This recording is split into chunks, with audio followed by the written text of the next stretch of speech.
Hi everyone. Hope you're all having a good December and doing some fun holiday things. Chief and Mozzie and I went for a car ride and looked at Christmas lights tonight, and that was fun. Fun to spend time together in December. Wish we could all be together, but instead I'm reading to you now. Here we go. The next chapter is called In Gedi Fool. Jotham lay on his back, a sharp stone digging into his ribs. He looked up at the face of the leader and at the long, curved sword that threatened his neck. He gulped hard and tried his best to hold very still. The leader laughed, and the evil in it made Jotham tremble. The face that had seemed so kind a few hours ago was now a twisted mask of hate. His huge body towered over Jotham like a dragon from the tales told around campfires. "Yes, we shall see what price we get for a worthless boy," he said, laughing. Then turning to the men of his tribe, he yelled, "Bind him." Rough and scratchy hands squeezed Jotham's arms and pulled him to his feet. Many others were gathered around now, and the women and children were laughing at him. The men stripped off his tunic and took his sandals, blanket, and food bag, leaving him with only his loincloth to protect him from the cold. They pulled Jotham's arms roughly behind his back and tied his hands together so tightly it felt as if the rope would cut right through his wrists. "Walk," commanded one of the men, and pushed Jotham forward. Jotham stumbled, but caught himself before he fell. Sharp stones and needle-like thistles cut into his bare feet, but the pain in his heart was almost worse. Only moments ago he had been as happy as he always felt during the Feast of Trumpets, but now he felt as if he had been pushed off the edge of a deep, dark canyon. "Move!" the man behind him roared, and he shoved Jotham once more. Jotham ran quickly to catch up with the end of the caravan, which was just starting to move again, and fell in line behind the last camel. Jotham's donkey was taken by a fat woman who sneered at him. The poor donkey bawled when the woman sat on him, but she beat him with a stick until he started to move. The ground was cold under Jotham's feet and covered with manure from the dozens of camels and stock that were in front of him. He tried to step around the biggest piles, but the men that followed behind would whip him with a switch if he slowed down even a little. By the time the sun slid behind the hills, Jotham's feet were bleeding, and his back felt like 1,000 bee stings from the switch. Finally, the caravan gathered in a field to the side of the road. Jotham was tied to an olive tree nearby. He watched as tents were quickly raised and fires built. His stomach groaned at the smell of baking bread and sizzling meat, but none was offered to him. The rough bark of the tree cut into Jotham's skin, but it was the loneliness he felt that brought tears to his eyes. He had been so happy joining this caravan. He had thought he would find his family within a day. Now he was beginning to believe he would never see them again. "If only I hadn't been so stubborn," he thought. "I'd be with Mother and Father this very moment." He hung his head and cried bitterly, feeling just like he did the day his grandfather died. Jotham watched as the caravan ate and drank and danced. He was so hungry, he thought he could probably eat a whole camel all by himself. But then a boy just a little older than Jotham reached for a piece of sizzling meat that sat in front of the leader of the caravan. Moving as fast as a lion, the leader drew his sword from his belt and cut off the boy's fingers just before they touched the meat. The boy grabbed his bleeding hand and fell back into the laps of some women. The leader put his face right up to the boy and said, "When I was 12 years old, I killed my father and 3 of his wives because he would only feed me on Tuesdays and Thursdays. Don't ever try to take food from me again." There was a moment of shocked silence. Then the leader sat back and all the people began eating and drinking and dancing again. Suddenly, the sting of the switch crossed Jotham's legs. "Get up," the man with the switch ordered. Not wanting to feel that sting again, Jotham stood to his feet as fast as he could slide up the tree trunk. The man untied Jotham's rope from the tree, then dragged him over to the largest of the tents. Maybe they're going to feed me, Jotham thought. Instead, the man shoved Jotham over in front of the caravan's leader. Jotham began trembling as he eyed the blood on the leader's sword. "Look at me," the leader commanded. Jotham raised his head. "Open your mouth." Jotham complied. The leader looked him over for a minute, then turned to the other man. "Take no less than 300 shekels," he said, "and don't try to cheat me." Then he turned back to his eating and drinking. Without a word, the man jerked the rope and pulled Jotham to his feet, then dragged him along behind. He mounted a donkey and started down the road, Jotham trailing on foot like a goat. Jotham's inside shivered in terror. "Where are you taking me?" Jotham asked. The man kicked Jotham in the chest, knocking him to the ground. "Shut up, boy, or I'll roast you for my dinner." The rope went tight, and Jotham was dragged through the rocks and thistles of the road until he scrambled to his feet. Now his knees and elbows were bleeding, and they stung like the worst of his father's spankings. It seemed like hours later that they came over the top of the hill and saw a city below them. It had walls that were taller than the tops of trees, and it sat on the edge of a cliff overlooking a plain. In the bright moonlight, Jotham saw a huge lake that began at the edge of the plain and went clear over the horizon. The Salt Sea, Jotham guessed. The city itself was all lit up, with a lamp in almost every window and firelight glowing from inside the walls. Music drifted up from the city, and Jotham knew that he could very much enjoy this place if it weren't for being tied up and led around like a camel. Jotham felt a tug on the rope and began following the man down the road to the city gate. Guards stopped them there. Guards that stood atop the walls held long spears in their hands. "Halt," one of them yelled. "What business have you in En-Gedi?" "I come to sell some merchandise," the man yelled back. "A fine young boy who will make an excellent slave." "A slave?" Jotham gasped to himself. He had half suspected this was the fate that awaited him, but hadn't let himself believe it. Suddenly he found himself yelling to the guard up in the tower.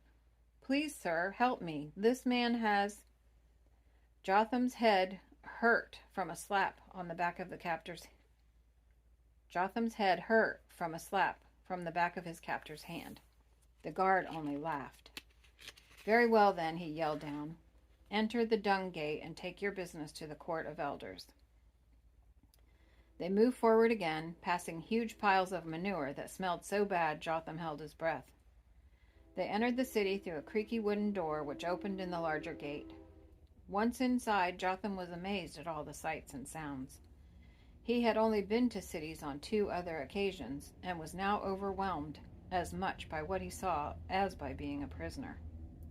Before he had time to wonder why women let scarlet scarves hang from their windows, or where the lively music was coming from, they had entered a large courtyard in the center of the city. Here people danced and sat drinking and argued about silly things. As they pushed through the crowd, many eyes followed them. When they reached the center of the court, the man climbed on top of a wooden platform and pulled Jotham up next to him. "I have for sale a small boy," he yelled over the crowd. "His name is—" He turned to Jotham and whispered, "What's your name, boy?" Jotham set his jaw and didn't answer, but then felt a stab of pain as the man twisted his arm behind his back. "Jotham," he said finally, hatred in his voice. "Jotham of Jericho." The man turned back to the crowd. "His name's Jotham," he yelled, "a hard worker and a fine teller of tales. Who makes me an offer?" "I'll give you 20 shekels," a fat man with a bald head and a red beard called out, laughing. The crowd laughed too, because they knew this was a small price. "Do not insult your humble servant," the man roared, referring to himself, "for this humble servant serves Decca of Megiddo." Jotham had no idea who Decca of Megiddo was, but the crowd must have, because they all stopped laughing. "Decca?" some of them gasped. "What's Decca doing around here?" Another asked, in no one in particular. Forgive this fool," the fat man stuttered, "and honor me by accepting my bid of 100 shekels." A murmur rolled through the crowd, and another man yelled, "I'll bid 120. And so it went for several minutes, until the bid seemed to stop at 380 shekels. Jotham watched all this in terror, trying to see each person who bid and what they might be like. He didn't like any of them, he decided, and was so scared he almost wet his loincloth. At that moment, a new voice cut through the noise. "I bid 700 shekels," came the high-pitched squeal. The crowd gasped and turned to see who wanted this boy so badly. Jotham stretched his neck, trying to see who was about to become his new master. What he finally saw as the crowd parted was a skinny little man, his hands on his hips in defiance, dressed in rags and wearing a long, skinny hat that hung down to his waist. It was the hat, Jotham knew, of a fool, one who has been judged to be insane. The crowd laughed at the fool, but with 3 cartwheels he landed at the foot of the platform and repeated his offer. 700 shekels, he said again, blinking rapidly, and not a shekel more. Again the crowd laughed. "Away with you, fool," the servant of Decca ordered, "and let sane men conduct their business." The fool shrieked and ran around in circles, holding the edges of his hat. Sane men, sane men!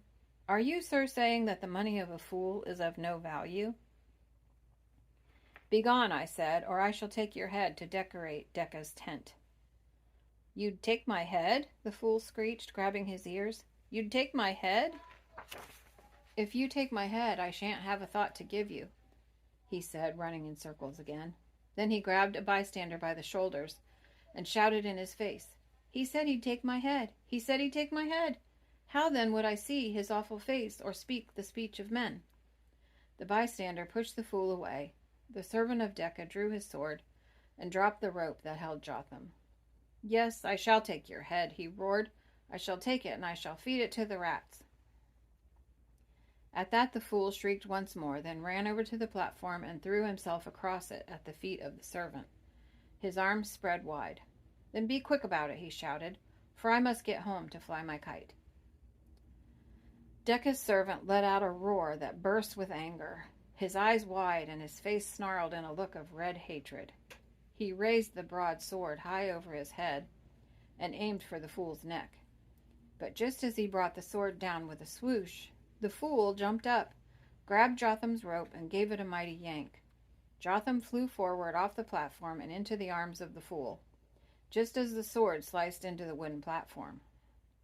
But since his target was no longer there, the servant lost his balance and flew headfirst off the platform and into the dirt, screaming. The fool, with Jotham in his arms, ducked under the platform and came out the other side. He pushed through the crowd, who cheered as if this were a festival performance, then ran down a dark, narrow side street. Behind them, Jotham could hear Decca's servant screaming his threats, but the fool just kept running. As they approached the dung gate, the fool began yelling, "Leper! Leper!" and the guards quickly opened the door and jumped back. Once outside, the fool set Jotham on his feet and, pulling him by the rope, yelled, "Run like the wind, child, or we shall both be headless by morning."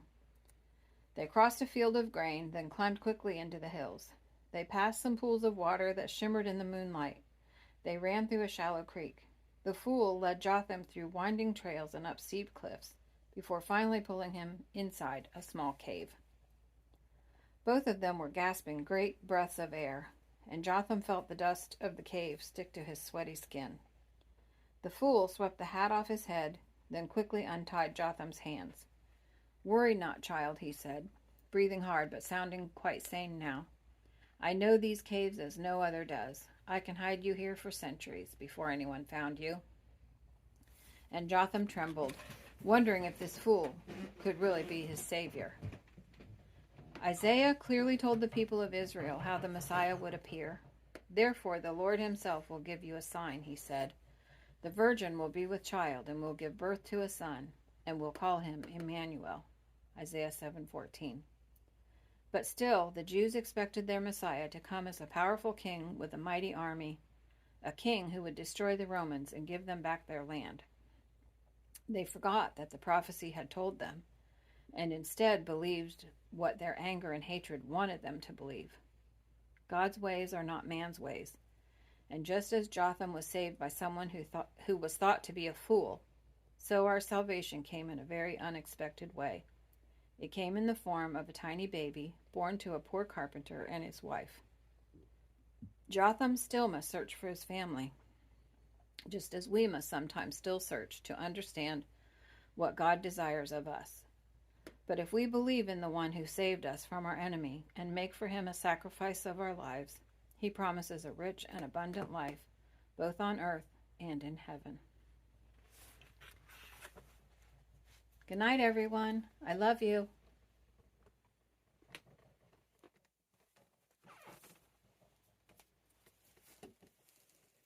Look at Mozzie. Isn't he cute? He was laying there beside me while I read. Goodbye, everyone. Good night.